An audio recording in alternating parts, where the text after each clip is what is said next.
It's not in a bank or credit union. In this episode, I'm going to address the question, where is the safest place to put money? And it's not where you think. So put on your seatbelt. I'm going to blow you away with opportunities that you probably didn't know existed to increase the safety, the liquidity, and the rate of return and tax benefits on your serious cash.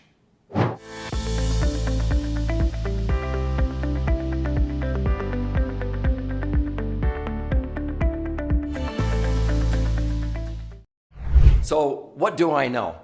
I'm Doug Andrew, and I've been a financial strategist and retirement planning specialist for more than 4.5 decades, helping people optimize their financial assets and minimize taxes, empower their wealth. And a lot of times people ask me this question, so where's the safest place to put my money?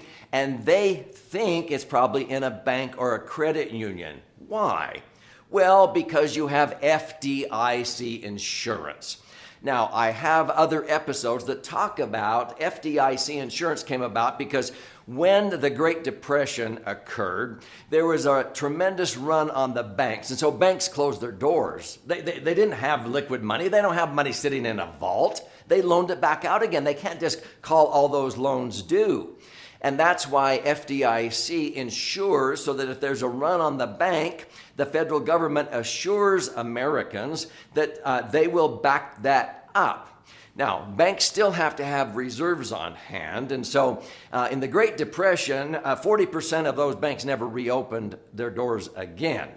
We fast forward, and most of the time, banks have been faring pretty well. But in 2008, during the mortgage meltdown, we had a tremendous run on banks again. They couldn't call all the loans due. And so there were about 400 banks that went under in America. About 900 more were on the brink of going under. And so the federal government asked the 5 major banks where they had their tier 1 assets. That's money they have to have on hand, liquid and safe. They don't need to rely on calling loans due on mortgages because they used to be able to do that. They can't do that anymore. They can't just call you up and say, we've decided to call your mortgage due. See, they used to be able to do that a long time ago. So they have to have money on hand, liquid and safe. So they asked the 5 major banks, where do you have that money? Guess where they have 30 to 40% of it? In the legal reserve insurance industry. They take your money and they put a portion of it in the multi-trillion-dollar insurance industry, and they actually increase their rate of return by 5 times. They're paying us, 1%? And they're earning an average of 5% by taking your money and putting it into these institutions. They're also increasing the safety dramatically. So let's talk about safety. That's what this episode is all about. And when we talk about the word safety, there's 2 different directions. Okay, one is safety of the institution. You want to have an institution that's very strong. And that's why the legal reserve insurance industry, which is the backbone of America, they manage trillions of dollars, far more than the banks do. And this is where the federal government actually goes for help when they get into trouble. Did you know that? Okay. One insurance company, where I put some of my money, manages about $3.5 trillion. That's as much money as the IRS collects in income taxes in an entire year. And so when you look at the safety of the institution, that's one factor. The other factor is safety of principal. That is something that a lot of people don't think about. I want to put my money into an institution and be assured, guaranteed, that I will not lose that principal. Because some CDs mean if you liquidate the certificate of deposit early, you may get back less than what you even deposited. I don't want to ever lose money that I deposited in there. And any year that I make money, I want that to become newly protected principal. I don't want to ever lose in future years what I made in previous years. Have you ever heard of this before? Let me explain this. Now, the reason why I put my serious cash, money that is earmarked for financial goals like retirement, maybe college funding for your children or grandchildren, emergency funds and so forth, I don't put it in the bank. I might have a little bit in the bank, but I have my money in these insurance companies, in max funded life insurance. My preference is indexed universal life, where I have averaged between 6 to 10% tax-free rates of return net, cash on cash, for over 40 years. This is the most incredible instrument, and frankly, it's where banks will take 30 to 40% of their tier one assets and put into BOLI, bank-owned life insurance. They borrow our money at 1 and they turn around and make 5%. How much more is 5 than 1? Not 4. It's 5 times. They make $50,000 on every million, and they only have to pay us $10,000 of interest. My heavens, what a deal is that for the bank?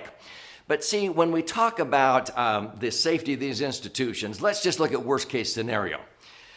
If there was a total financial collapse, which almost happened in 2008, what happened? 400 banks went under, 900 more were on the brink. The banks are the first ones to start falling, okay?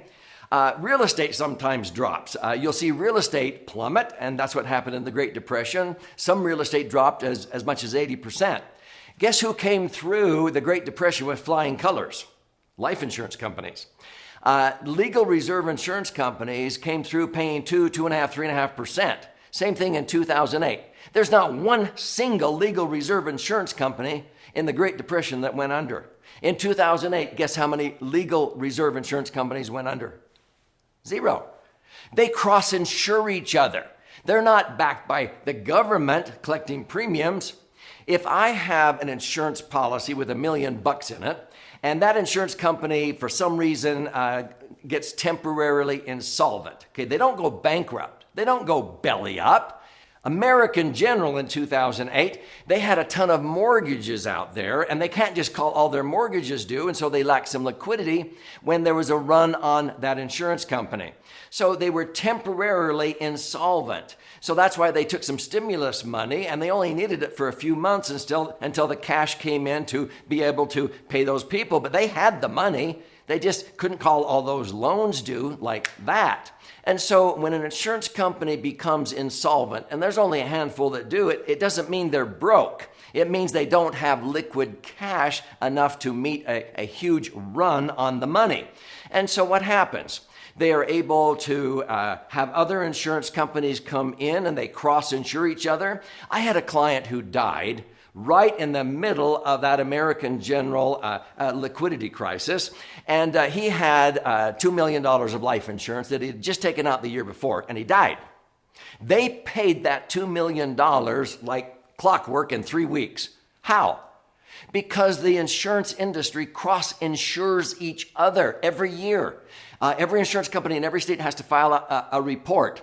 And so if I have a policy and that company is in an insolvent state, which happens very rarely, all the other insurance companies in that state have to ante up their proportionate share of your death benefit to maintain the integrity of the insurance industry. They cross-insure each other, which is far more predictable and safe than having the government collect a premium that sometimes has not been sufficient in order to cover that. But again, the government can print money and taxes to bail out the banks.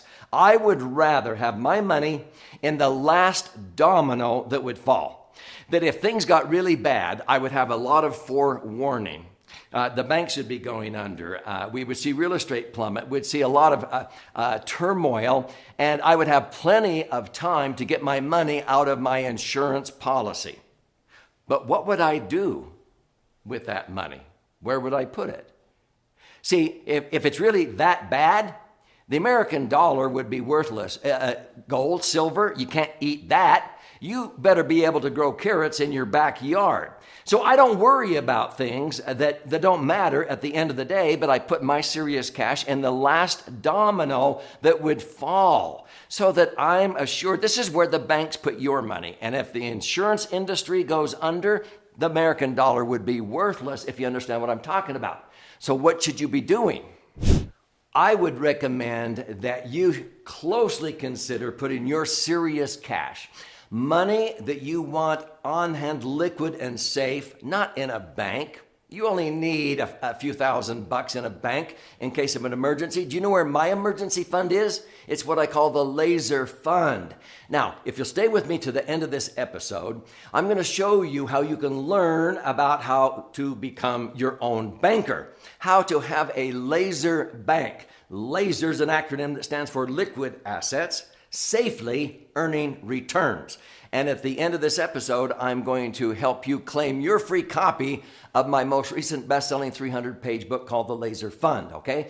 Now, here is what I do with my serious cash. Whatever it's earmarked for, I have money that I'm stocking away for my future, for my retirement. I do not put it in traditional IRAs and 401ks because those are taxable at the end of the day.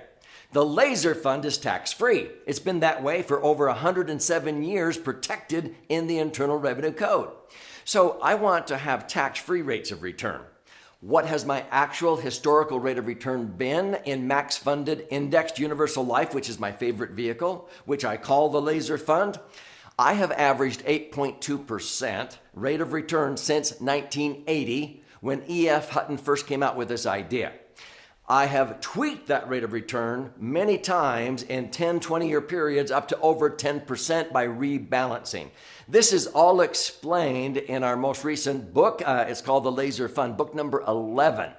And I've been so blessed in my career to have written several books. One in 2007 became a New York Times and Wall Street Journal #1 bestseller the second week it was released.